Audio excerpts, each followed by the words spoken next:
Bon, bonjour à tous. Donc, je vais me présenter et mes collègues se présenteront après. Donc, je suis Monsieur Boudard, je suis enseignant-chercheur à la faculté de pharmacie. Donc, je suis pharmacien de formation. Et après, j'ai passé un doctorat pour pouvoir être enseignant-chercheur avec ma collègue. Donc, voilà, je laisse le micro à ma collègue. Oui, bonjour. Donc, moi, je suis Florent Bichon, j'ai le même parcours que mon collègue. Je suis docteur d'État en pharmacie et suite à l'obtention de ce diplôme, je me suis lancée dans la recherche. Donc, avec l'obtention de doctorat de 3e cycle, ce qui nous permet de pouvoir être enseignants et chercheurs, parce qu'à la faculté, les enseignants, c'est un petit peu différent des enseignants du secondaire. On est à la fois des enseignants et des chercheurs. Et donc, moi, je travaille dans une discipline qui est très pharmaceutique, puisque je travaille en pharmacologie. Alors peut-être que pour certains, ça ne veut pas dire grand-chose. On fait un petit peu d'étymologie, pharmacon, remède, logie, la science. Donc la pharmacologie, c'est la science du médicament. En gros, moi, j'interviens dans une discipline très appréciée des pharmaciens. Et je pense que les étudiants qui sont à mes côtés ne le contrediront pas. Voilà, donc je passe la parole à mon tuteur. Bonjour à tous, moi je m'appelle Cécile, je suis étudiante en 3e année de pharmacie, donc à Montpellier. Et je suis tutrice qualifiée en biologie à l'association des tuteurs en pharmacie et je suis aussi membre du bureau, donc avec Olivier. Du coup, je suis Olivier. Je m'appelle Olivier, je suis tuteur qualifié et responsable matière en biophysique. Je suis également secrétaire de l'association du tutorat de pharmacie de l'Université de Montpellier. Et du coup, aujourd'hui, on va intervenir avec Cécile pour vous parler de la réforme du premier cycle, puisque c'est ce qui va vous intéresser si vous êtes intéressé par à la fois les études de pharmacie, mais également les études de santé en sa généralité. Je vais parler avec Cécile qui va commencer à vous parler de ses études. On est venu donc vous présenter la réforme du premier cycle et aussi pour vous présenter du coup le tutorat, parce que nous on est tuteurs donc à l'ATP. Alors comment est-ce qu'on fait pour accéder à une filière MMO-PK? Donc une filière MMO-PK. Ah, je pense que. C'est vrai que c'est partagé. Voilà. De toute façon, là, il n'y avait pas forcément besoin de diapo à ce moment-là. Donc, MMO-PK, ça veut dire médecine, maïeutique, odontologie, pharmacie et kinésithérapie. Donc, vous connaissiez peut-être avant l'ancien passage pour accéder à ces filières, c'était la PACES. Et donc, cette année, ça a changé. Et maintenant, c'est le PASS ou la LAS. Voilà. Vous pouvez passer. Parce qu'il y a plusieurs.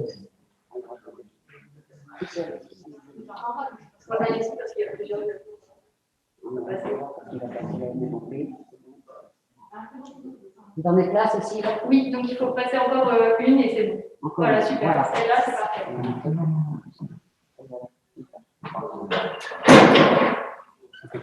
Alors, donc, comme je disais, il y a deux manières d'accéder aux filières de MMO-PK. Donc, il y a soit le PASS, le parcours accès spécifique santé, soit la LAS, la licence accès santé. Donc, c'est deux manières d'y accéder et donc on va les détailler l'une après l'autre. Donc, d'abord, le PASS. En fait, le PASS, c'est un petit peu comme la nouvelle PACES. C'est comment je pourrais dire ça? C'est un parcours où, en fait, majoritairement, vous allez avoir des filières de santé, des matières de santé, pardon, des matières qui vont être liées directement à la santé. On va voir tout à l'heure le programme un petit peu plus en détaillé pour que vous puissiez vous faire une idée. Et donc, en fait, ce qu'il faut bien comprendre, c'est que quand vous voulez accéder à une filière de santé, vous avez deux cartouches, vous avez deux chances. Vous avez deux chances pour y rentrer. Et donc, quand vous rentrez en PASS, vous grillez d'office une cartouche. Donc, ça veut dire qu'à la fin, si vous n'arrivez pas à rentrer en filière de santé après avoir tenté la PASS, c'est pas grave, en soi, vous avez une autre chance. C'est pas fini. Par contre, vous ne pourrez pas redoubler en PASS. Donc, quand vous faites une PASS, après, c'est fini, vous ne pouvez pas en refaire une deuxième. Voilà. Donc, vous faites votre PASS.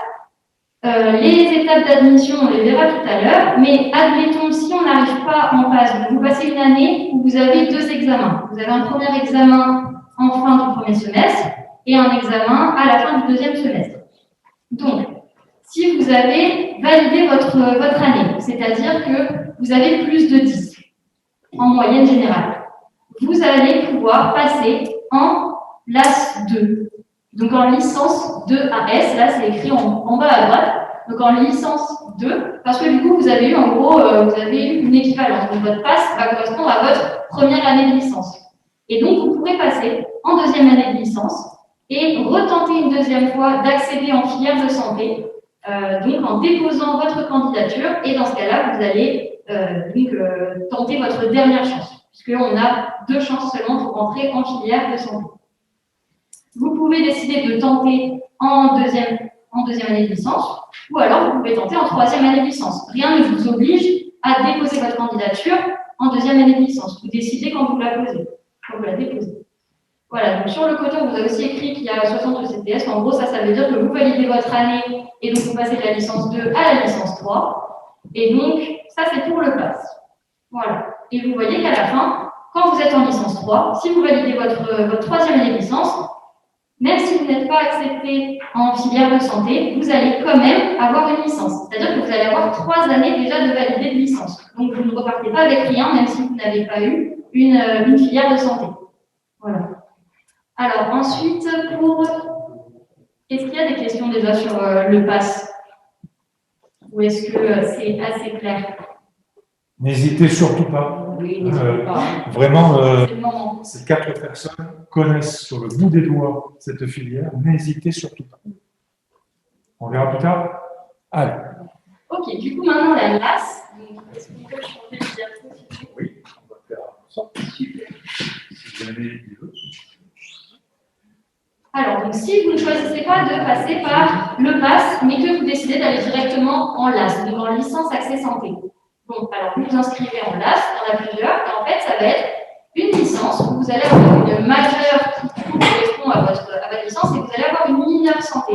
Cette mineure santé, elle va avoir, à la fin du premier semestre, vous allez avoir des examens sur cette mineure-là. Et donc, en fait, votre licence, ça peut être une licence de droit, par exemple. Donc, vous allez aller en droit et vous allez avoir une mineure santé. Et vous allez pouvoir déposer votre candidature plus tard pour accéder à une filière de santé.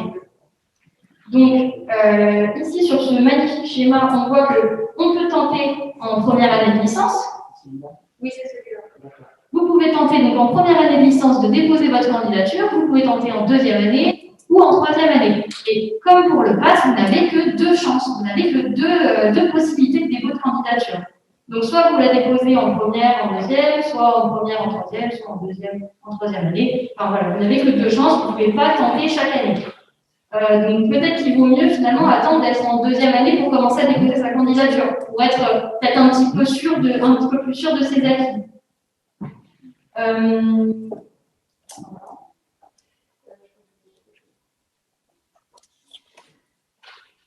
Alors, comment est-ce qu'on décide si on va en pass ou en LAS?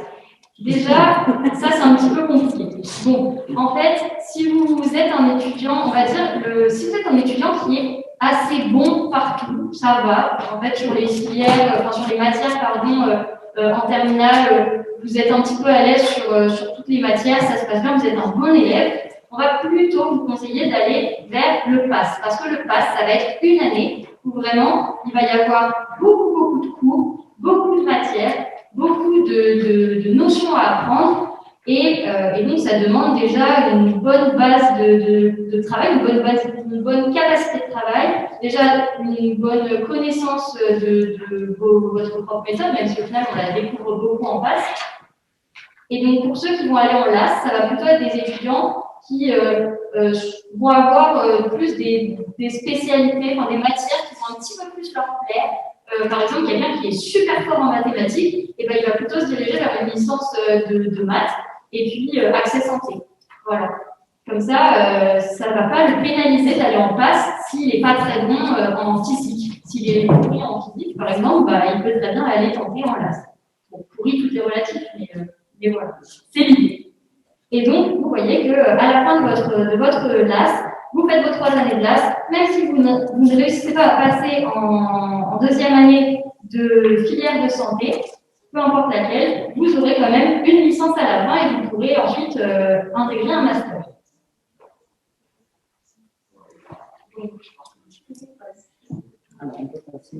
Sur celle-ci, je pense qu'elle l'a déjà. Oui. Elle a été développée. Oui, Ouais. elle vient de parler du master, là, effectivement. Voilà. Et donc, on va voir comment se faire les phases d'admission.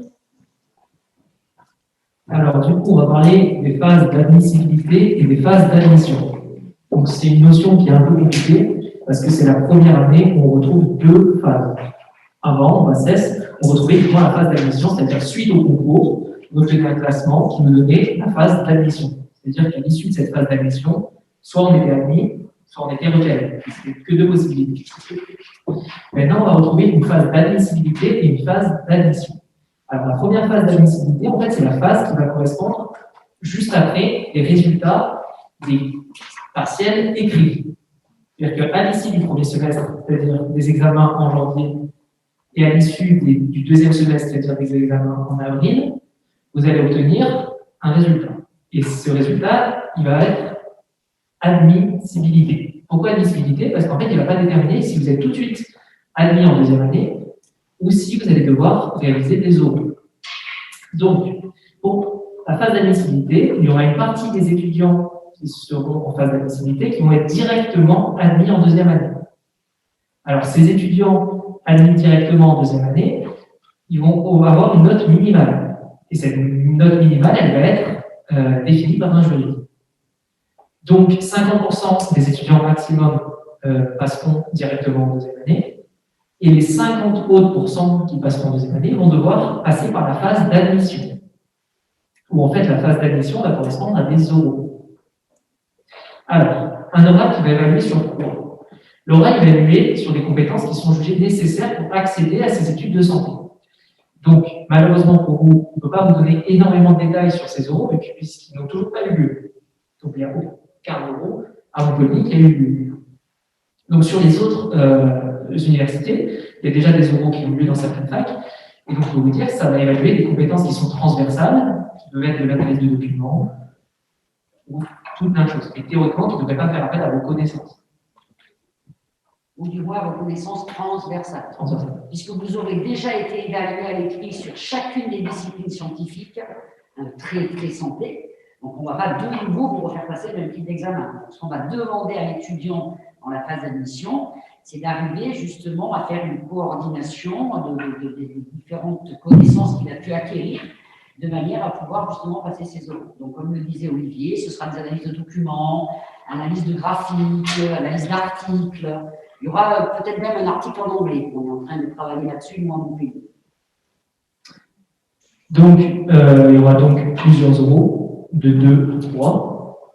Et à l'issue de ces oraux, on aura bien une phase d'admission où certains étudiants, à l'issue de ces oraux, seront bien admis en deuxième année de santé. Donc, il y a bien des étudiants qui vont directement être admis sans passer par la case orale, et il y en a certains qui vont devoir passer par la case orale. Donc, si on vous donne une réalité des choses, c'est un exemple, ne prenez pas en compte que c'est une réalité. Si la note fixée par le jury est 17, à l'issue de ma passe, j'ai 18 de moyenne. Dans ces cas-là, je peux être directement admis en deuxième année de santé, sans passer par un oral. Je valide mon année, mais j'ai que 14. Donc, cette note est inférieure à la note fixée par le jury. Donc, je me retrouve en phase d'admissibilité, et donc je vais devoir passer les orales. Les oraux. Donc, ces notes ne sont pas encore connues, mais elles seront fixées à 50% des personnes qui vont être admises en deuxième année de santé. Donc, il y aura forcément 50% d'une promotion Le plus près plus possible. près possible. Ouais, après, donc, il y aura bien 50% des étudiants qui vont être admis directement. Ce qui correspond en fait à une personne sur deux qui va devoir passer un oral. C'est quelque chose qui n'est pas négligeable. Donc, est-ce que c'est clair pour les deux différentes phases? Donc ça, déjà, sur les oraux, je vous invite à vous renseigner plus en fin d'année, parce qu'en fin d'année, on aura beaucoup plus de notions, puisque les oraux auront lieu. Oui. Ce qu'il faut savoir, c'est que tous les étudiants cette année, donc, qui étaient à votre place l'année dernière, je pense qu'ils sont dans un état de stress un petit peu plus important que vous, parce qu'ils ne savent pas encore à quelle sauce ils vont être demandés. Autrement dit, Excusez-moi, nous n'avons pas vendu. Oui, je prends le micro là. Je disais, contrairement à vos collègues qui sont déjà sur une grande université et qui étaient à votre place l'année dernière, ils sont là actuellement dans un état de stress assez important, parce qu'en fait, ils ne savent pas du tout comment vont se passer les phases d'admission d'admissibilité qui viennent de vous être présentés, parce qu'on n'a pas défini encore la note minimale à avoir pour pouvoir faire partie de ces 50% qui seront pris juste après leur effet. Et on ne sait pas du tout encore comment les euros vont être mis en place et ce qu'ils vont contenir. Voilà. Le jury à Montpellier a été nommé, il est en train de travailler sur ces différentes phases, donc pour le moment, rien n'est connu. Donc, je vous laisse imaginer les tas de vos collègues qui sont actuellement en place et qui ne savent pas du tout ce qui va leur arriver. Donc, je pense que vous, c'est déjà une meilleure année, parce que ça aura été éprouvé. Et quand un système est éprouvé, en général, il marche mieux. Voilà. Donc, on va revenir vite fait sur la maquette des PASS et des LAS. Est-ce que vous avez des questions là-dessus? Donc, on résume très très rapidement. PASS, c'est l'équivalent d'un PASS. À l'issue de cette année, vous êtes soit directement admis en deuxième année, soit vous êtes admis à des euros. Dans le cas où vous avez toujours plus de 10. Si vous avez moins de 10, l'année est terminée pour vous. Vous ne passez même pas la phase d'admissibilité. Il y a des questions au lycée de la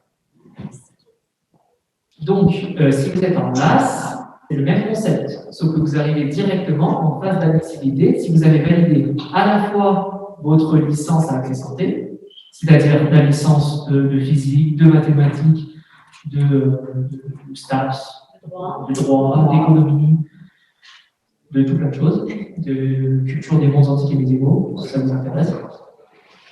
Et bien, si vous avez validé cette licence, vous vous retrouvez dans la même phase d'admissibilité que les étudiants en passent. Et donc, c'est à l'issue de cette phase d'admissibilité que vous pouvez passer en licence de santé. Donc, ça, c'est tout bon pour vous? Excusez-moi. Oui, on aurait des questions à Jean Villard? Oui. Ah, merci. Il y a un élève qui demande quelles sont les différences entre une LAS et un double cursus? Alors, en fait, une LAS, ce n'est pas réellement un double cursus. Parce qu'en fait, une LAS va être une licence, donc une licence de physique, qui va être légèrement allégée pour accueillir en fait une matière de santé, ou plusieurs matières de santé. Et ça ne correspond en aucun cas à une double licence. Puisqu'une double licence, en fait, c'est un cursus plus un autre. C'est-à-dire que vous faites toutes les matières d'une licence plus toutes les matières d'une autre. En licence accès santé, vous allez faire 90% de la licence classique, et vous allez ajouter à ça 10% d'une licence qu'on appelle santé, puisqu'en fait, il va regrouper quelques matières de santé. Mais en aucun cas, cette licence correspond à un double cursus. Est-ce que c'est... L'autre question, c'est concernant les épreuves d'admission. Est-ce qu'elles seront les mêmes d'une université à une autre? Non, les épreuves d'admission sont totalement différentes. Donc, c'est fac dépendant. Donc, nous, on vous parle des phases d'admission pour Montpellier, parce qu'on a des informations que sur la fac de Montpellier. Après, je vous invite à tous vous renseigner, si vous voulez aller dans une autre fac, sur les conditions d'admission au niveau de cette fac. Merci. Nous sommes d'accord, c'est qu'on parle de Montpellier-Nîmes. Oui, on parle de Montpellier. Pourtant, géographiquement parlant, c'était bien qu'ils C'est entendent. l'université Montpellier, c'est pas forcément valable pour toutes les universités françaises. C'est ça. Si vous voulez aller faire vos études à Paris. Alors, la réforme a déjà été mise en place dans certaines universités en France, à savoir dans l'université de Grenoble et dans l'université d'Angers. Ils sont déjà passés au PASS, hélas. Montpellier, nous, on est très en retard. Donc, mais voilà, je sais que le jury d'admission et d'admissibilité de Montpellier travaille justement sur ce qui a été fait à l'université de Grenoble et d'Angers. Forcément, on se base quand même sur des choses existantes. Et il y a des chances qu'on se calque un petit peu sur ce qu'ils font. Mais ensuite, il va y avoir forcément des différences, puisque les jurys vont être différents. Donc après, c'est très université dépendant. Voilà. Il y a quand même un texte de loi, on s'appuie sur ce texte. Et dans le texte, ce qui est très important, c'est que dans la phase d'admission, il est très, très, très important d'évaluer les connaissances transversales de l'étudiant. J'insiste bien là-dessus, c'est les connaissances transversales qui vont être évaluées à l'oral.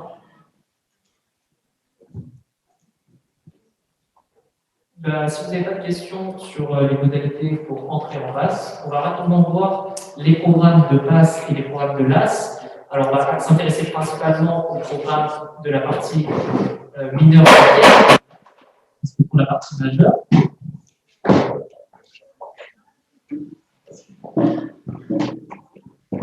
je continue. On va s'intéresser particulièrement à la partie mineure santé, puisque la partie majeure dans une licence, là, ça va être directement la licence que vous aurez choisie. Si vous avez choisi une licence de physique, je ne vais pas vous détailler ce que vous devez voir en licence de physique, puisque ce n'est pas notre lecteur qui s'en charge. Donc, le programme de la PASS, il va ressembler particulièrement au programme de la PASSES.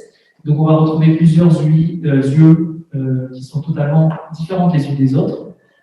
Donc, si on s'intéresse rapidement, vous verrez de la chimie organique, et vous verrez également de la biologie cellulaire, également de la biochimie, vis-à-vis de la réplication, réparation de l'ADN, karyotype, tout ça, vous verrez tout ça. Vous allez retrouver une UE d'histologie, vis-à-vis des cellules et des tissus. Vous retrouverez également de la physiologie humaine, avec la physiologie cardiovasculaire, respiratoire, digestive, neurologique, tout plein de choses. Vous retrouvez la seule lieu dite littéraire du PASS, c'est lieu sciences humaines et sociales. Donc c'est la seule lieu qui va représenter une épreuve écrite et pas une épreuve en QCM, puisque une partie de cette épreuve est une question rédactionnelle. C'est une sorte de dissertation, si j'ai envie de dire, sur un sujet donné, où vous allez devoir, à partir des cours que vous avez lus, rédiger quelque chose. Donc c'est la seule épreuve rédactionnelle du PASS. Vous retrouverez une lieu de présentation rapide des médicaments et des autres produits de santé, ainsi que des bases chimiques du médicament. Ça va être une partie chimie organique. Vous retrouvez une grosse UE qui est la mienne, la physique et la biophysique. Vous verrez aux deuxième semaine, et qui est une UE très très importante et qui correspond à un très gros coefficient. Donc, pour ceux qui s'y intéressent au PASS, je vous conseille fortement de travailler à fond dès aujourd'hui les enseignements de physique et dans la limite du raisonnable des enseignements de mathématiques. On ne vous demande pas d'être des pros des maths, mais d'avoir un minimum de connaissances. Il y a un souci, c'est que maintenant, il y a une spécialité, là, on a deux spécialités. Alors, ça, c'est pas très grave, parce que dans aucun cas, il y a une UE qui va vous défavoriser.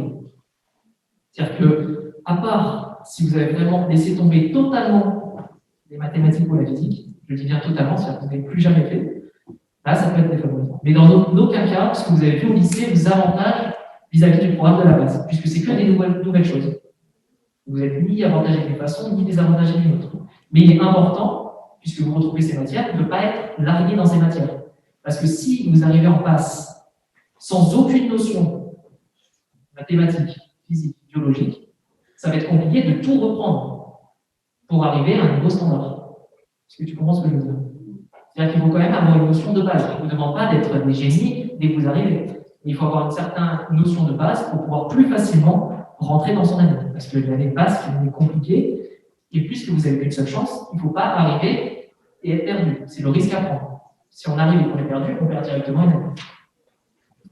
Donc, on retrouvera également des statistiques et des probabilités. Pareil pour ceux qui ont fait des mathématiques, c'est rien à voir avec les mathématiques que vous faites au lycée, rien à voir avec les maths d'experts, si vous ne trouvez pas. Vous retrouverez également une UE d'anatomie crânio-faciale qui va regrouper des cours d'anatomie de la tête et du cou, ainsi que des anatomies crânio-faciales, c'est-à-dire des dents. Et enfin, vous allez avoir la partie mineure, c'est-à-dire la mineure de réorientation que vous aurez choisie. C'est-à-dire que vous pouvez prendre la PASS, mais vous allez devoir choisir une mineure de réorientation. Cette mineure de réorientation, elle est extrêmement importante, puisque c'est dans la licence dans laquelle vous allez vous retrouver si vous ratez votre PASS. Donc, exemple, vous êtes en PASS, vous voulez faire une PASS, vous choisissez une mineure de réorientation de type droit. Si vous ratez votre PASS, vous allez vous retrouver en licence de droit. Et c'est la licence 1 de droit que vous aurez validée. Donc, vous vous retrouvez en L2 de droit. Donc, il est très important de choisir une bonne licence, une licence qui vous plaît. Je vais te laisser présenter. Pour poser une question du côté de Jean Villard. Oui. Est-ce que les évaluations des UE seront toujours sous format partiel de fin de semestre avec des QCM ou est-ce que ce sera davantage de la... Alors, si je reviens rapidement sur le programme de la PASS et que je vous définis en fonction du premier semestre et du deuxième semestre, au premier semestre, on retrouve du coup l'UE chimie, biochimie, génome génétique, cellules et tissus, une partie de l'UE physiologie humaine, une partie de l'UE sciences humaines et sociales, et l'UE, médicaments et autres produits de santé. Alors, pour les évaluations, c'est tout sous format QCM, sauf l'UE Sciences humaines et sociales qui le retrouve sur des épreuves écrites au deuxième semestre. Et une partie aussi QCM, c'est-à-dire que l'épreuve est divisée en deux, une partie QCM, une partie question rédactionnelle. Question. Vous avez des questions? Oui, alors les QCM, on ne pourra malheureusement pas passer à travers. Hein. Je sais que dans l'arrêté, il était effectivement noté qu'il fallait essayer d'éviter les QCM. Et malheureusement, à Montpellier, on est une très très grosse université et on ne peut pas passer sur du rédactionnel sur toutes les UE, c'est pas possible. Ça prendrait beaucoup trop de temps à corriger, donc on est resté sur le format QCM dans quasiment toutes les unités de la base, sauf, comme le disait Olivier, une petite partie en UE, sciences humaines et sociales, où il y a une petite question rédactionnelle. Voilà. Donc nous, on va rester sur du QCM, ça c'est sûr. C'est sûr. Mais les tuteurs sont là justement pour accompagner les étudiants inscrits en PASS, pour travailler, arriver à acquérir une méthode de travail, parce que souvent, ils n'ont pas forcément acquise pendant leur année de bac. Alors l'année dernière, on ne parle pas, ils n'ont pas passé le bac, donc je pense qu'ils vous en diront deux mots. Les tuteurs, ça a été très très dur pour les bacheliers de l'année dernière de se retrouver à travailler sans avoir passé le bac, et cette année, vous, je ne sais pas à quelle sauce vous allez être mangé, mais je crains que ce soit un peu pareil. Donc en tous les cas, ce qu'il faut, c'est travailler, quoi qu'il en soit. Et vous êtes encadré par des tuteurs qui vous apprennent justement à travailler et à pouvoir essayer d'optimiser au maximum l'acquisition de vos connaissances. Oui, tout à l'heure, vous disiez, c'est pour ça que j'ai compris le terme maintenant, rédactionnel. Il y a quand même toujours, peut-être, je ne sais pas en temps, mais si ça se mesure en temps, mais une partie rédactionnelle. Voilà, une seule épreuve.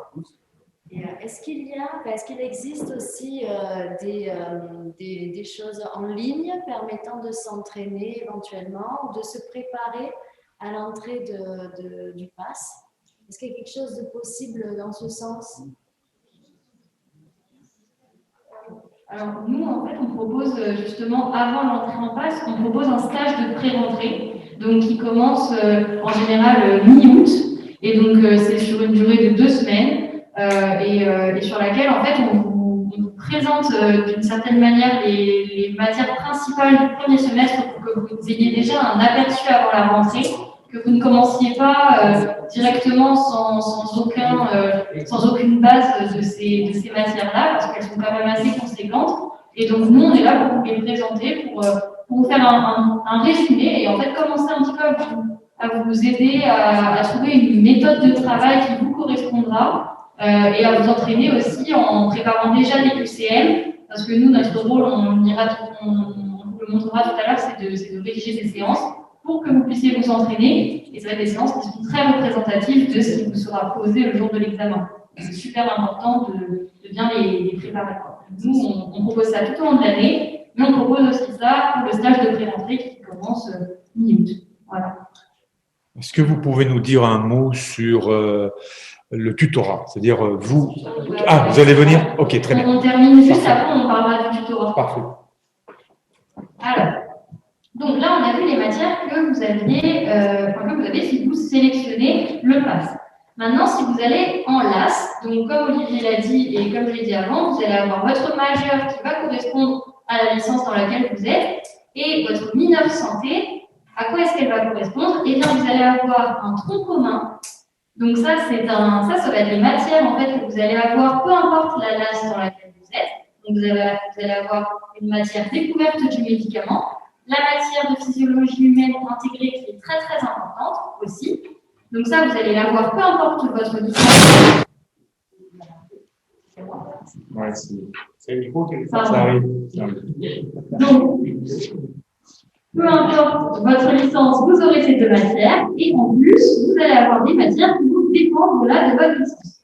Donc, si vous êtes en LAS dite scientifique, c'est-à-dire vous êtes en LAS SLAPS par exemple, vous aurez en plus des 2 matières que je viens de vous citer, une matière sciences humaines et sociales, donc la fameuse matière littéraire de la PASS. Donc, vous allez avoir du droit, de la philosophie, de la sociologie et l'histoire de la santé.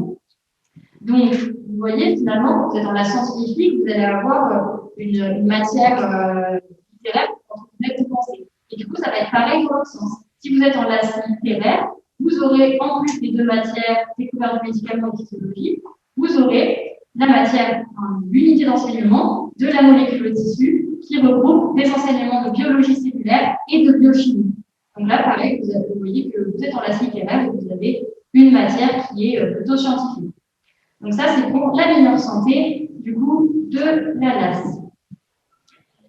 Et donc, on va pouvoir passer à l'association des tuteurs en pharmacie de Montpellier. Donc ça, c'est nous. Donc c'est Olivier et moi, on en fait partie. On est tous les deux tuteurs. On est tous les deux tuteurs qualifiés. Donc, on a fait déjà l'année dernière une année en tant que tuteur stagiaire. Donc voilà, nous, notre rôle donc, au sein du tutorat, c'est tout simplement de vous aider, de vous encadrer et de vous apporter des entraînements qui vont être vraiment représentatifs des examens, des vrais examens qui seront posés. Parce que ce qui est très important à savoir, c'est que nous, en tant que tuteurs, on est encadrés par les professeurs de la faculté. Et les professeurs qui vont donc rédiger finalement les questions le jour de l'examen. Et qui vont aussi préparer les enseignements dirigés, les ED que vous allez avoir au cours de l'année. Donc nous, on est là pour aider les PASS et les LAS. Donc voilà, sur ce petit arbre, vous voyez bien tout ce qui nous résume un petit peu. On est là pour vous aider à apprendre, pour vous donner de la motivation. On va être là autant sur le plan on va dire le plan de travail, le plan, on va vous donner des astuces méthodologiques, mais on va aussi être là pour vous soutenir parce que forcément, ça va être beaucoup de travail, ça va pas forcément être facile tous les jours. Et nous, notre rôle, c'est d'être là, de vous donner une épaule, une oreille, tout ce que vous voulez. On va être là pour vous aider. Vraiment parce que voilà, c'est notre rôle, on va vous remonter le moral. Et en plus, comme on est passé par là, même si c'est pas forcément la même chose, nous deux, on est passé par la PACES, ça revient quand même un petit peu au même. On va essayer de vous aider à trouver votre méthode et puis à garder votre méthode parce que c'est le plus important. Ah, ça arrive, je suis désolé. Donc aussi, nous, on est une association qui est totalement à but non lucratif et gratuit. Donc voilà, il suffit d'adhérer et puis voilà, on demande rien du tout. Nous, on est là, on est encadré par les enseignants et on est là pour vous aider. Donc voilà, c'est écrit sur cette superbe diapo. Donc on fait des séances de correction de QCM, donc des QCM que nous-mêmes nous aurons rédigés et qui seront corrigés donc avec les autres tuteurs, mais qui vont surtout être relus et corrigés par les enseignants. Et donc ça, c'est vraiment important, ça nous donne une vraie qualité de travail. On va vous donner des séances qui vont être très justes et du coup très représentatives de ce que vous aurez le jour de l'examen. On fait aussi des séances explicatives. Donc par exemple, il y a des cours qui sont assez conséquents et nous, notre rôle, ça va être de les dégrossir. Donc ça nous arrive de donner des séances où il n'y a pas de QCM à préparer, il suffit simplement de venir, de prendre des notes, et non de dégrossir un cours et de nous poser vos questions. Donc vraiment, ces séances sont très importantes parce que déjà, quand vous avez une séance avec des QCM, il faut les préparer. Donc déjà, ça veut dire que vous avez vu votre cours avant. Quand vous venez, on corrige ensemble. Si vous avez des questions, on y répond. Et petit à petit, vous allez voir que vous allez comprendre bien mieux un cours que si finalement vous n'aviez pas eu ces séances d'entraînement. Donc les séances explicatives, voilà, ça je suis passée dessus.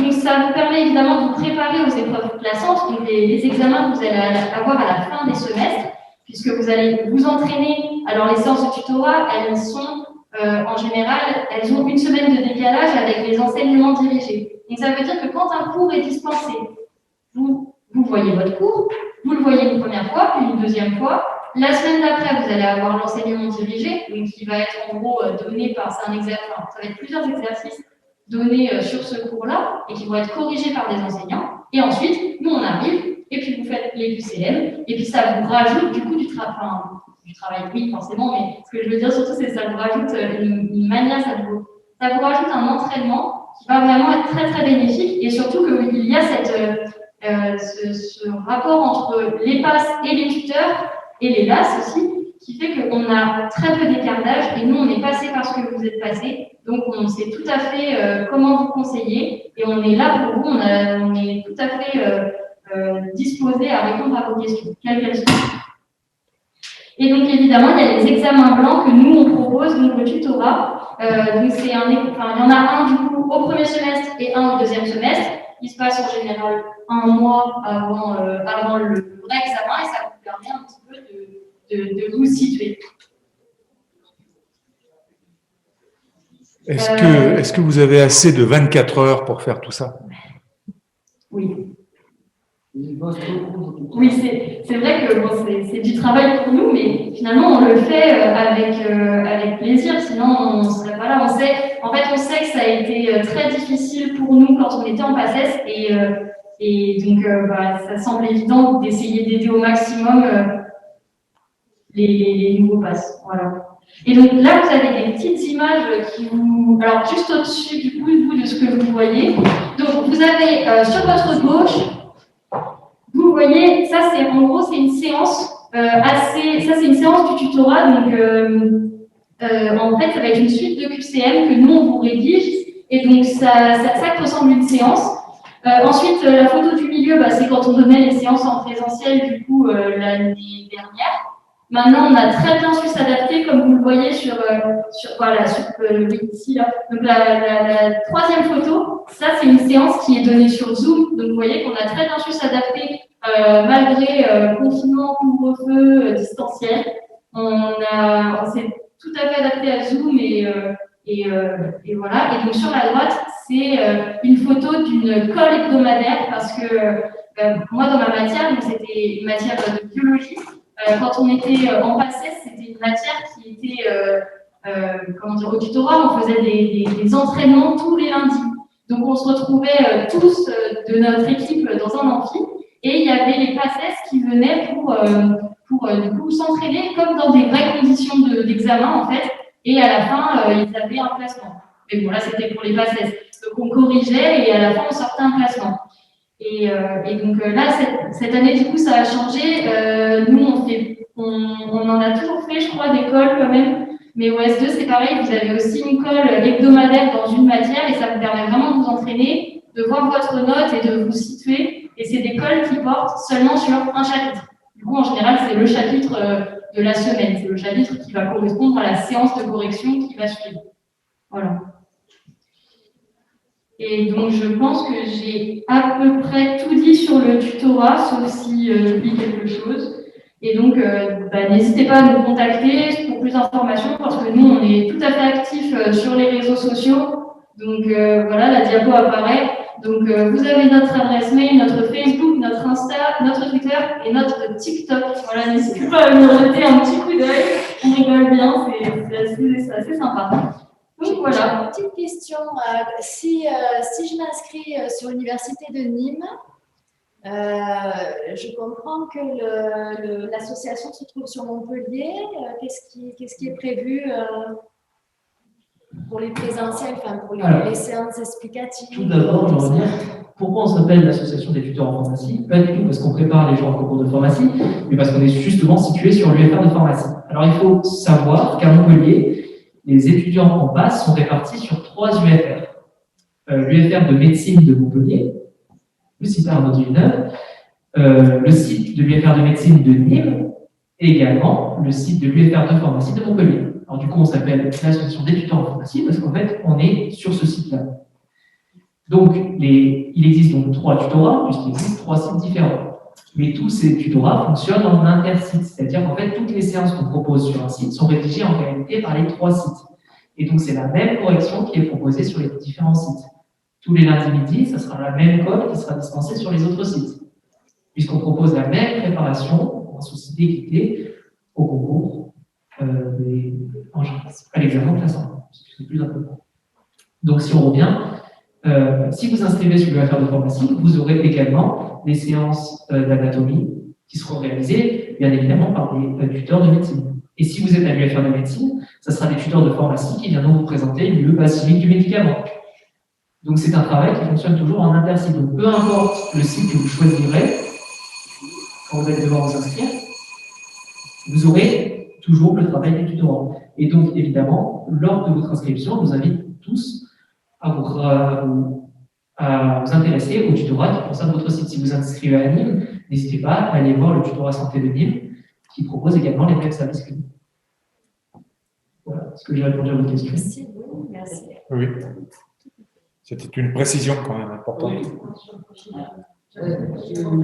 Je pense que je vous transmettrai, monsieur Rem, après des liens pour avoir accès à des vidéos. Justement, les 3 associations de tutorat dont vient de parler Olivier ont fait un film et ils présentent justement l'action du tutorat et tout est effectivement bien expliqué. Ils travaillent tous de la même manière. Il n'y a pas le tutorat de la fac de médecine Montpellier qui va faire des choses différentes que les tuteurs de la fac de pharma. Et pareil à Nîmes, ils sont tous briefés par les mêmes enseignants dans des disciplines dans lesquelles ils travaillent. Et dans le souci d'équité, comme le disait Olivier, tous les étudiants sont soumis à la même sauce. Il n'y a pas de différence entre les sites. Ça, c'est très, très important.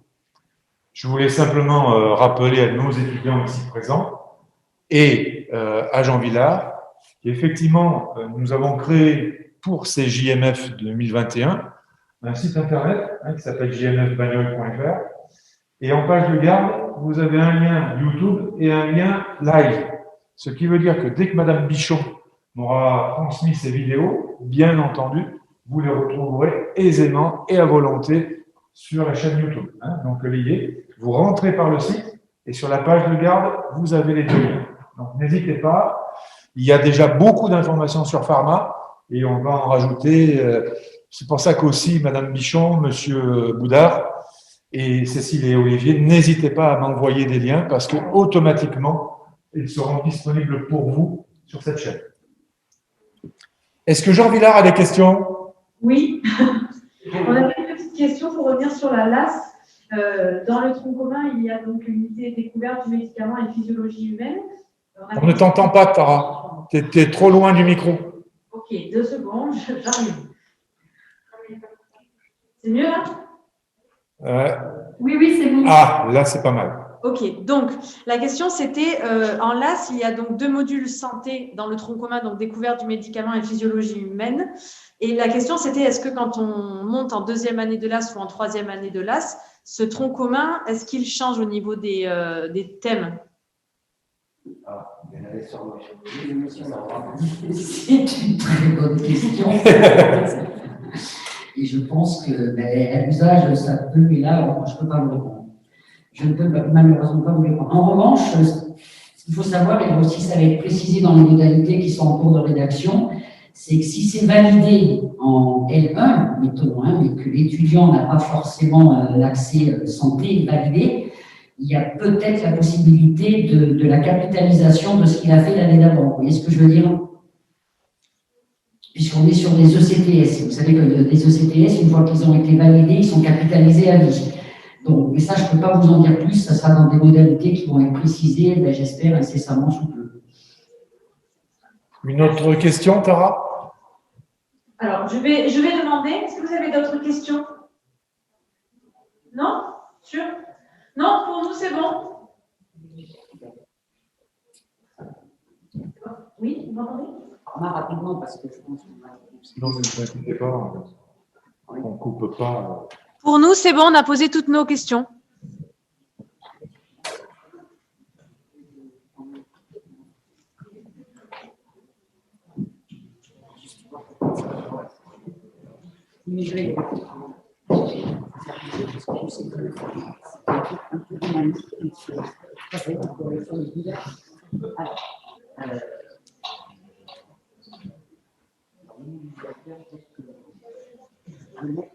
Non. Directement après l'entretien, parce que nous pourrons avoir un accès, nous pourrons avoir tout dans la page. Dans cette vidéo-là, donc supposons que vous souhaitiez vous diriger pour faire des études. Juste une question à Jean Villard. Vous voyez le schéma? Non? Ah non, le partage d'écran, c'est proposé. Bien parti. Partage d'écran. Nous allons reprendre le partage d'écran. On va reprendre le partage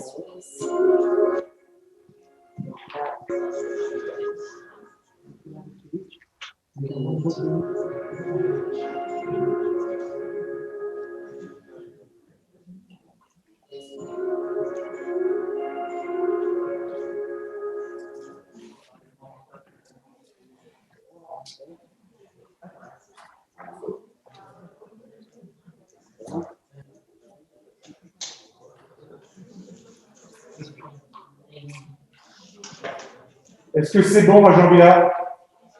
Oui.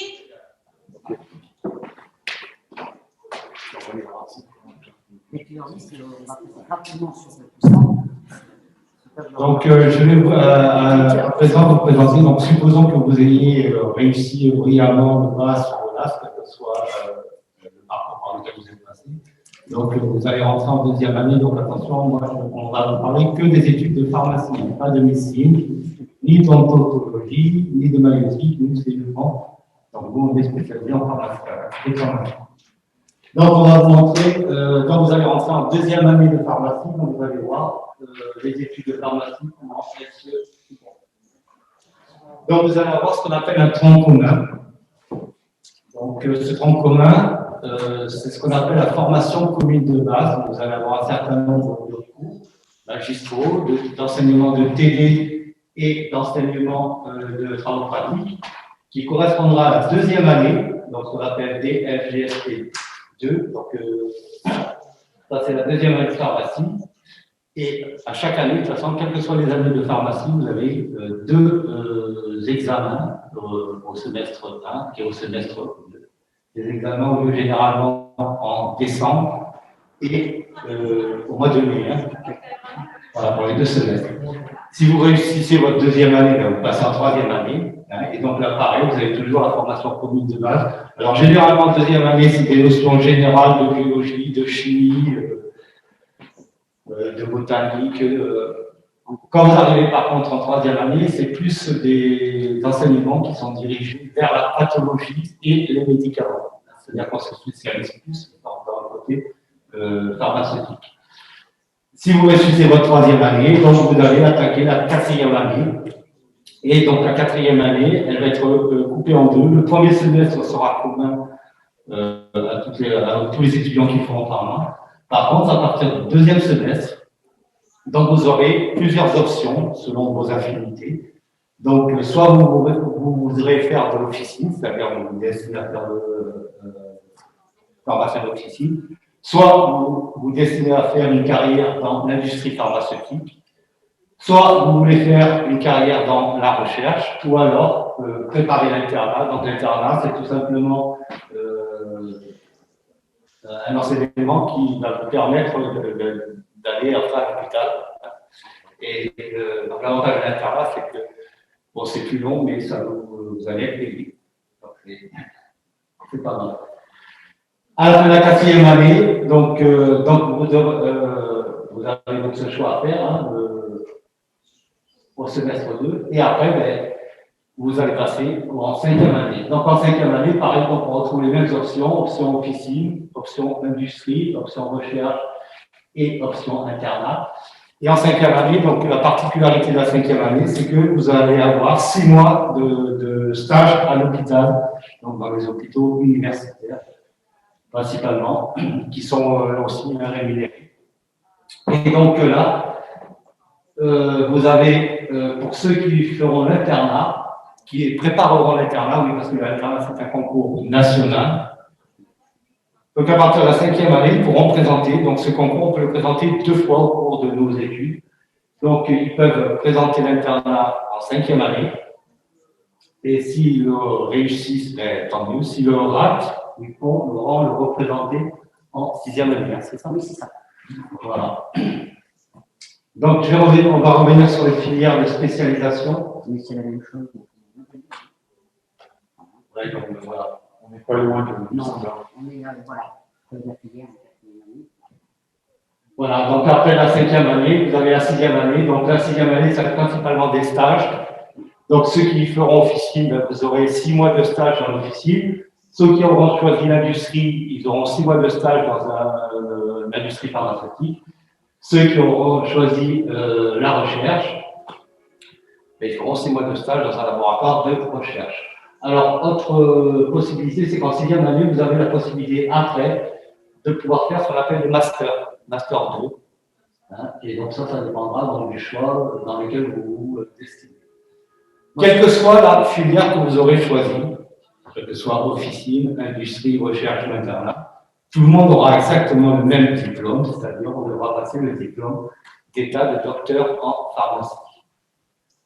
Pour ceux qui auront choisi la filière internat, donc qui auront eu l'internat, donc là après il y a, ça dure 4 ans, donc l'internat dure 4 ans, pendant 4 ans vous allez être à l'hôpital, et au cours de ces 4 années, vous devez passer des diplômes. Donc il y a 3 spécialités. La spécialité pharmacie hospitalière qui vous permet d'être après pharmacien dans un hôpital ou dans une clinique. Vous avez la spécialité innovation et recherche, donc là c'est surtout destiné à des gens qui veulent faire plus tard de la recherche ou de l'enseignement. Et après vous avez la filière biologie médicale, donc biologie médicale c'est tout ce qui est laboratoire d'analyse médicale, c'est là où on fait les tests d'analyse biologique. Donc voilà, je pense que on a survolé de façon assez rapide les études de pharmacie. Oui, on peut passer après, M. Rennes, pour montrer la formation multidisciplinaire. Oui. Voilà. Donc, comme le disait M. Boudard, en 2e année, on va rester sur des sciences très fondamentales, parce qu'il faut qu'on reprenne un peu les bases. Ouais. Donc, en 2e année, on reste sur des sciences très fondamentales. Donc, on va avoir de la chimie, de la biophysique, de la bio, des mathématiques. Et on commence un petit peu à rentrer dans le vif du sujet et en fait à essayer de vous amener vers les filières qui vous sont proposées, filières officine, industrie, recherche, internat.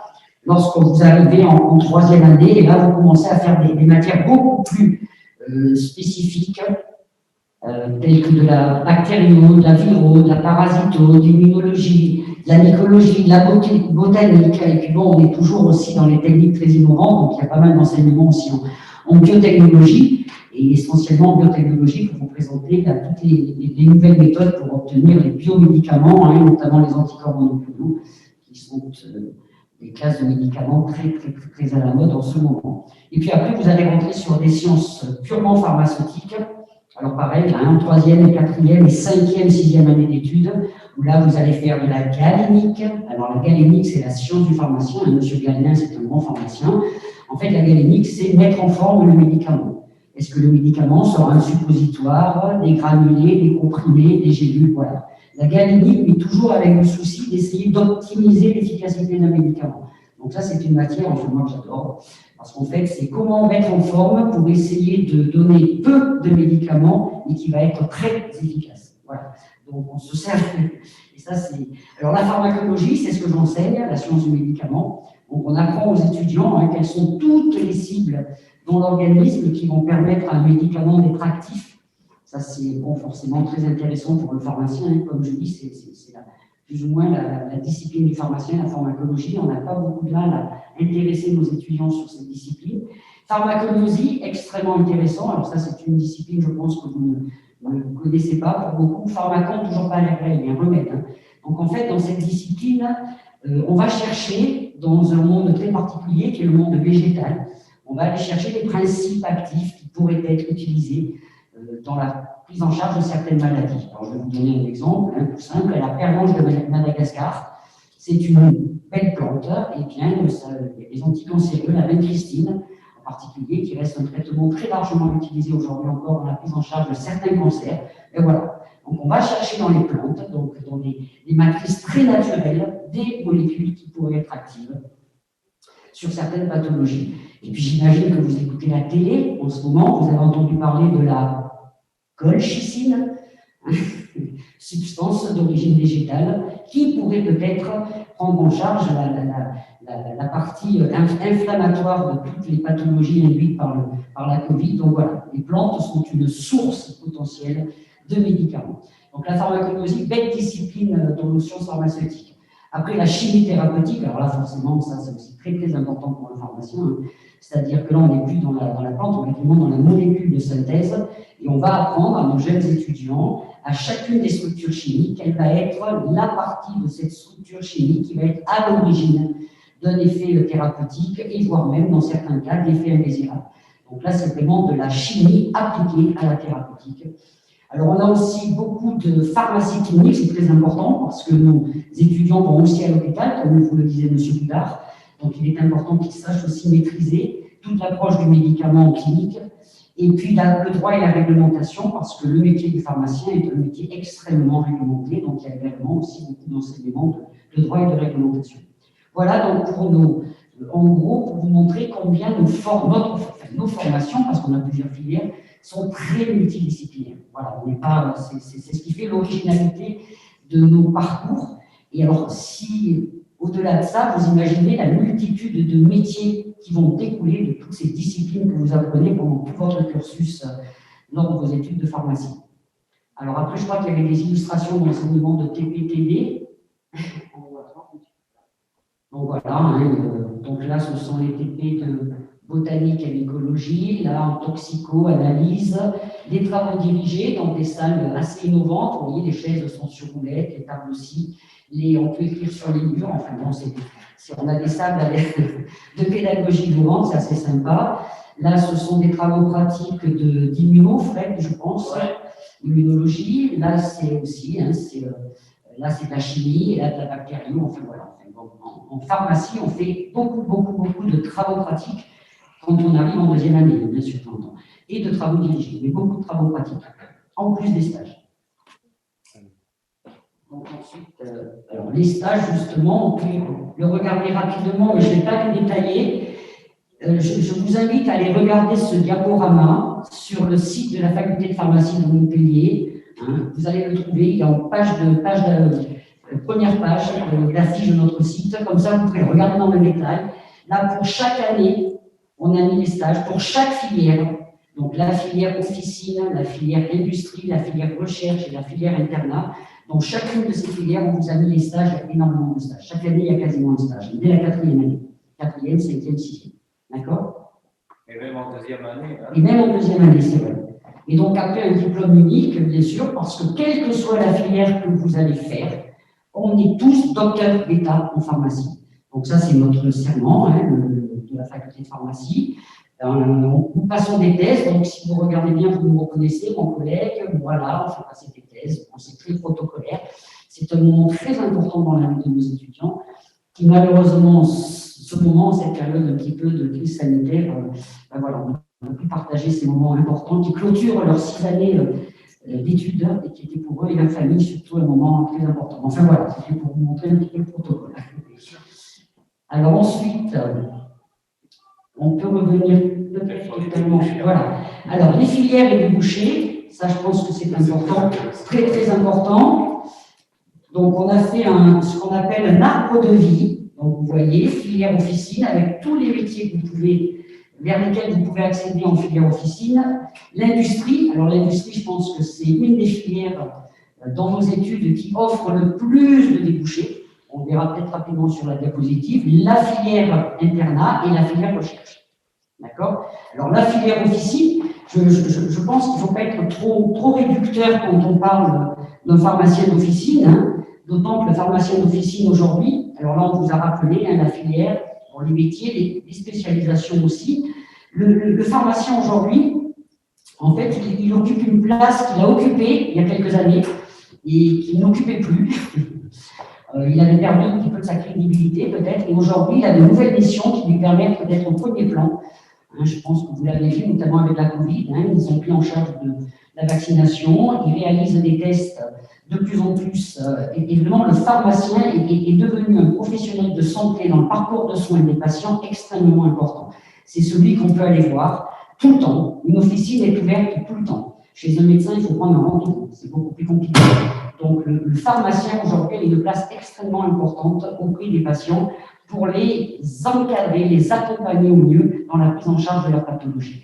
Et c'est vrai que nos étudiants aujourd'hui sont formés dans ce sens-là. On les forme énormément dans tout ce qui est éducation thérapeutique, donc aider le patient à comprendre sa maladie. Et si un patient comprend sa maladie, il pourra la prendre en charge correctement, l'observance sera bonne et le traitement sera efficace. Voilà, ça c'est un rôle très important du pharmacien aujourd'hui. Donc la filière officine, quand même une filière importante. L'industrie, alors la filière industrie, c'est là où il y a le plus de débouchés. Vous allez pouvoir travailler, donc là on vous a montré des enseignements spécifiques, bien sûr. Je vous invite à regarder plus en détail tranquillement chez vous parce que c'est vraiment bien expliqué. Vous avez un stage professionnel de 6 mois en 6e année. 6 mois, c'est quand même relativement conséquent, on apprend beaucoup de choses. Et puis, vous pouvez vous spécialiser surtout, une fois que vous avez fait la filière industrie. Et nous, actuellement, on a tous nos étudiants qui partent en filière industrie, qui se spécialisent soit en réalisant des masters, master de communication, master de marketing, ou même pour certains, ils vont vers un double cursus. C'est-à-dire qu'ils vont aller s'inscrire dans une école d'ingénieur. C'est-à-dire que dès qu'ils sont en 6e année, ils vont rentrer dans une école d'ingénieur. Alors pour beaucoup, ils vont à l'école des mines d'Albi ou l'école nationale supérieure de chimie de Montpellier. Et donc, ils vont, en plus de leur titre de docteur d'état en pharmacie, avoir un titre d'ingénieur. Alors ça, je peux vous garantir, quand vous arrivez dans l'industrie, quelle qu'elle soit, pharmaceutique, agroalimentaire, cosmétique, dispositifs médicaux, vous êtes mais alors un tapis rouge qui se déroule devant vous et les industriels se battent pour vous récupérer. Vraiment, la filière industrie actuellement, dans le cadre des études pharmaceutiques, offre énormément de débouchés professionnels. Donc, comme je vous le disais, des écoles de commerce, de marketing ou de management. Voilà, donc la filière industrie, au-delà de la filière industrie, vous pouvez en plus vous spécialiser ou avoir un double cursus. L'internat, alors l'internat c'est un petit peu particulier parce que l'internat, vous allez essentiellement travailler à l'hôpital ou alors vous allez travailler dans le privé, dans un laboratoire d'analyse de biologie médicale. C'est un concours. Là, pour le coup, c'est un concours. Le PASS, le passé, c'est devenu le PASS, et là, c'est un concours. Alors, comme vous l'a dit mon collègue, c'est un concours que l'on peut passer 2 fois. Alors qu'en médecine, il ne le passe qu'une seule fois, le concours de l'internat. Nous, en pharma, on peut le passer 2 fois. Donc, fin de 5e année, enfin, fin de 5e année. Ils le passent en décembre de la 5e année, et donc, s'ils ne l'ont pas cette année-là, ils vont le passer en décembre de leur 6e année. D'accord ? Alors, moi, je me souviens, quand on a préparé le diaporama l'année dernière, on avait marqué concours relativement difficile. Donc, on s'est fait un petit peu secoué par notre directeur d'établissement qui nous a dit non, ce n'est pas un concours difficile, parce qu'en fait, il y a à peu près 2000 étudiants, même pas, je crois, même pas 2000, et ils en prennent plus de 600. Donc, en gros, c'est un concours qui est beaucoup moins compliqué que le PASS. Hein. C'est un concours national. Et c'est un concours national, hein, c'est-à-dire que le concours, vous le passez tous à Paris. Alors là, il se passe à Rungis, à Paris. Donc, c'est un concours qui est accessible si vous travaillez. Là, les résultats sont tombés le 15 janvier. Montpellier n'a pas été très bon. Bon, peut-être que les étudiants qui ont présenté cette année n'étaient pas très bons, hein, parce que d'habitude, on ne s'en sort pas trop. Hein. Donc, une fois que le candidat a passé son concours, eh bien, il va être classé au niveau national. Et vous savez comment ça se passe quand c'est un examen classant. Le premier choisit où il veut aller, le deuxième choisit, et ainsi de suite, ainsi de suite. D'accord ? Donc, en gros, vous imaginez bien, ceux de Montpellier, ils veulent rester à Montpellier. Et encore faut-il qu'ils soient bien classés pour pouvoir choisir très rapidement la ville de Montpellier. Alors ensuite, 3 filières, comme vous l'a indiqué mon collègue tout à l'heure. Biologie médicale, c'est la filière qui est demandée en premier. Donc en gros, dans les 100 premiers, ils veulent aller en biomédical. Et en général, en biomédical, il y a chaque année au niveau national 200 places. Donc c'est des places qui partent très très vite. Les 200 premiers partent en biologie médicale. Après arrive la pharmacie hospitalière. La pharmacie hospitalière, c'est le métier de pharmacien à l'hôpital. Vous savez que dans tous les hôpitaux, toutes les cliniques privées, vous avez une pharmacie à l'intérieur qui gère le stock de tous les médicaments qui vont être distribués aux patients hospitalisés. Et dès lors qu'un médicament est fait, de toute façon, il y a un pharmacien responsable. Donc là, celui qui fait la filière pharmacie hospitalière va être au niveau d'un hôpital dans la gestion et le management des équipes pharmaciens hospitaliers. Et puis, vous avez la filière innovation pharmaceutique et recherche. Alors là, je ne vais pas m'étaler parce que c'est une filière qui est vouée à disparaître parce qu'il y a une réforme en cours au niveau de l'internat. Et cette filière elle risque de ne pas être maintenue. Sinon, c'était quoi cette filière? En gros, c'était une filière qui était prise par tous les étudiants qui voulaient faire de la recherche. On sait aujourd'hui que la recherche, c'est compliqué parce que c'est 3 années donc, de recherche. Il faut avoir un financement pour pouvoir réaliser ces 3 années au laboratoire et puis pouvoir manger, parce que bon, on est pharmacien, mais si on fait une thèse, on n'a pas forcément de salaire. Donc, les laboratoires n'ont pas toujours les moyens de trouver des financements pour payer leurs doctorants à faire de la recherche. L'internat, c'était une bonne alternative parce qu'en fait, vous êtes payé pendant l'internat. Donc, dans les laboratoires de recherche, avoir des internes en filière recherche est intéressant parce qu'ils n'avaient pas besoin de chercher de l'argent pour les rémunérer et réaliser leur thèse. Voilà. Et ça, c'est une filière qui est vouée à disparaître. Ça, on en saura un petit peu plus l'année prochaine. Voilà. Et ensuite, je crois que c'était terminé comme. Non, qu'est-ce qu'on avait d'autre comme filière? Alors, il nous restait. La filière recherche, alors ça, c'est une filière qui est assez nouvelle parce que nous, avec mon collègue, quand on était en pharma, elle n'existait pas. Donc, elle a été créée il y a une dizaine d'années. Il n'y a pas beaucoup d'étudiants qui s'inscrivent dans cette filière, donc à partir du deuxième semestre de la quatrième année. Donc, c'est intéressant parce que les enseignements qui sont donnés dans cette filière, qui sont des enseignements très spécifiques, pour le coup, sont très agréables pour les étudiants parce qu'ils sont une dizaine. Donc, autant vous dire que là, c'est des enseignements de grande qualité. Les échanges avec les enseignants sont extrêmement interactifs. Ça, c'est intéressant. Donc, il y a des stages de recherche, bien sûr. Et ensuite, les étudiants vont s'inscrire en Master 2 de recherche de manière à pouvoir avoir la capacité à s'inscrire en doctorat d'université. Là, on va faire de la recherche. Alors, en général, pourquoi ils font de la recherche? Eh bien, parce qu'ils veulent devenir enseignants-chercheurs, comme beaucoup de leurs enseignants qu'ils ont eu pendant leurs années d'études, mais ils peuvent aussi aller dans la recherche privée, dans les laboratoires pharmaceutiques, ils peuvent aussi aller dans des laboratoires de dispositifs médicaux, de cosmétiques, enfin, ils peuvent faire de la recherche partout.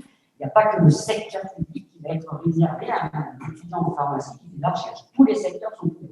D'accord? Voilà, donc là aussi, il y a quand même de nombreuses possibilités. Donc, on vous a marqué, les chercheurs, parce qu'ils peuvent évoluer, donc les institutions de recherche publique, INSERM, CNRS, pharmacie hospitalière, spécialisée, biologie spécialisée, industrie pharmaceutique, institutions de santé. Voilà, il y a de nombreux débouchés aussi en filière recherche. Alors, ce que je vous invite à regarder chez vous tranquillement, c'est la petite pastille que nous avons réalisée. Oui, c'est sur la page de début du diaporama. Ah, il faut revenir encore. Alors, je reviens. Oui. Super. Encore. Ah, il faut revenir. Est-ce qu'il n'y a pas la maison, là? Il n'y a pas une maison qui a pas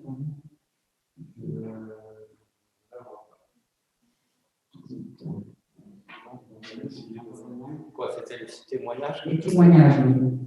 Ben, soit il va carrément au début, Ouais. soit il va à la fin. Tout début, peut-être au tout début, monsieur Rennes. On va essayer. Ouais. Encore au début. Encore un tout petit peu. Oui, parce qu'il y a la possibilité. Voilà. Donc, témoignage. Alors, témoignage, Voilà. Alors, on va prendre l'officine, par exemple, là, et vous aurez la même chose pour toutes les filières. Voilà. Donc, pour chaque filière, vous avez le témoignage d'un étudiant en stage officinal et ici, d'un pharmacien adjoint. Donc, alors là, ce sont des témoignages qui ont été réalisés par le Conseil de l'Ordre des pharmaciens et qui nous ont donné l'autorisation d'utiliser ces capsules vidéo pour faire la valorisation des études de pharmacie. Et toutes les capsules vidéo sur des diplômés qui sont en activité professionnelle, ce sont nos étudiants de la faculté de pharmacie de Montpellier qui ont accepté donc, de tourner ces vidéos et de témoigner pour essayer d'expliquer en quoi consistent les études de pharmacie et vers quel beau métier elles peuvent les conduire. Voilà. Donc, on ne va pas les regarder parce qu'il y en a pour toutes les filières, mais très honnêtement, si ça vous intéresse, allez les regarder, c'est très, très intéressant. Et ensuite, je crois qu'il y a certains liens aussi qui sont assez... Vous pouvez revenir en arrière, peut-être, monsieur. En arrière, Oui, tout au début, par tout.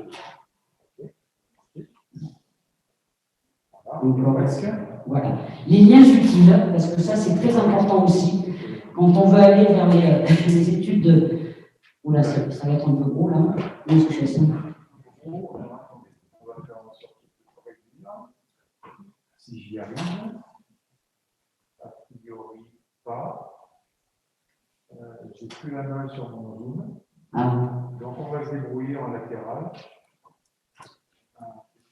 Donc en fait, sur cette diapositive, on vous encourage à aller consulter le site du Conseil de l'Ordre des pharmaciens qui va vous donner pour chaque métier, dans chacune des filières, quels sont les différents débouchés accessibles avec les études de pharmacie.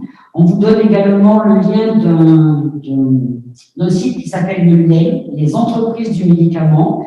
Entreprises du médicament aussi font beaucoup de dossiers, énormément de fiches métiers. C'est un syndicat de l'industrie pharmaceutique, mais c'est le monde de la pharmacie. Donc le LEM, si vous voulez, travaille aussi en collaboration avec les universités pour présenter l'évolution du métier, pour présenter les carrières de l'industrie pharmaceutique, et c'est vraiment un site extrêmement intéressant à visiter. On vous faisait, alors voilà. Donc, le site de l'Ordre des pharmaciens, dont je viens de vous parler, le site des entreprises du médicament, extrêmement intéressant à regarder aussi. Alors, je vous invite aussi à aller sur le site de notre service commun universitaire d'information et d'orientation, hein, parce qu'il y a énormément de choses, pas seulement sur la faculté de pharmacie, mais sur toutes les formations de l'Université de Montpellier. Et puis, il y a une université, là, numérique en santé et sport, qui est extrêmement intéressante, parce qu'elle nous propose des MOOC sur les métiers de la santé. Et ça, c'est extrêmement intéressant pour vous positionner. Vous pouvez avoir fait le choix peut-être d'aller vers les études de santé, mais êtes-vous vraiment fait pour ces études de santé? Et ça, c'est extrêmement important que vous répondiez à cette question avant même de vous lancer dans ces études de santé. Et puis ensuite, je ferai la publicité de la journée de portes ouvertes de l'Université de Montpellier, qui aura lieu le 6 mars, le samedi, toute la journée de 9h à 17h. Alors malheureusement, on aurait bien aimé vous inviter à visiter notre faculté et tous les établissements de l'Université de Montpellier, mais cette année, cette JPO se fera en distanciel. Voilà, vous aurez là, pareil, toutes les informations sur le site de la faculté de pharmacie et de l'Université de Montpellier. Voilà, si vous avez des questions, nous sommes à votre disposition. Non, je ne prends pas comme ça. Alors, dans la salle, vous avez quelques questions? Non? Ça va? Sur Jean Villard? Oui, il va y avoir une question, je pense. Très bien. Vous pensez à compléter votre fiche de satisfaction?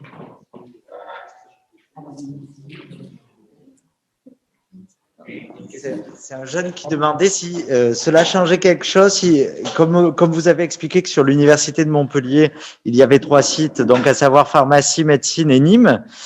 Est-ce que ça change? Alors la question, mais je peux y répondre, est-ce que ça change quelque chose si je me retrouve sur un site ou sur un autre? Donc la réponse est non, je me trompe pas. Je vais être clair. Si votre étudiant veut faire médecine, il peut venir sur le site de pharma et ça ne l'empêchera pas de faire médecine. Inversement, l'étudiant peut s'inscrire sur le site de médecine et s'il veut faire pharma, il pourra ensuite faire pharma. Voilà, c'est pas parce que vous allez être sur le site que vous allez forcément suivre les études du site associé. Pas du tout. Il y a beaucoup d'étudiants qui se mettent ça dans la tête. Ah, mais si je ne m'inscris pas en médecine, je ne pourrais pas faire médecine. Mais pas du tout. Les cours sont les mêmes, les séances de tutorat sont les mêmes, tout est pareil. Vous précisez que le cours au mieux dans les 3. Oui, les 3 sites en même. Par exemple, en général, vous avez toujours un professeur qui est en présentiel. Alors, pas en ce moment, hein, puisque bon, avec le Covid, ça a été un peu compliqué. Mais vous avez toujours un professeur en présentiel sur le site. Alors, par exemple, on va dire médecine, site Arnaud de Villeneuve, et en même temps, il est retransmis en visio sur le site médecine Nîmes et sur le site pharmacie Montpellier. Donc, tous les cours sont les mêmes pour tout le monde. On est d'accord. Et il y a un déplacement après en général, les professeurs pour avoir du présentiel. Ah oui, ils font 15 jours, on va dire, mettons, en pharma, après ils partent 15 jours en médecine Montpellier, après 15 jours. Ah oui, en plus il y a une équité, chaque fac à son tour, chaque site à son tour, à l'épreuve en présentiel. Bien sûr. Du côté de Jean Villard, une autre question? Ah, on a perdu Jean Villard? Non, a priori pas, mais je vois que notre animateur n'est pas là. Arnaud, une question sur Jean Villard? Non, j'ai dit, il n'y a plus de questions. Parfait. Dans l'Assemblée, plus de questions? N'hésitez pas, hein, parce que là, vous avez le top du top pour avoir la réponse. Voilà, ben, on a mesuré le travail de qualité des tuteurs. On a mesuré aussi leur engagement pour vous. Et puis, 2 professeurs et au-delà du professorat, vous êtes maître de conférence également. Voilà, donc je crois que là, on a obtenu les informations souhaitées. Tout va bien pour vous? Eh bien, alors à ce moment-là, on va vous quitter. On vous remercie bien entendu Merci à vous. grandement pour ces explications et surtout votre déplacement. Merci, à bientôt.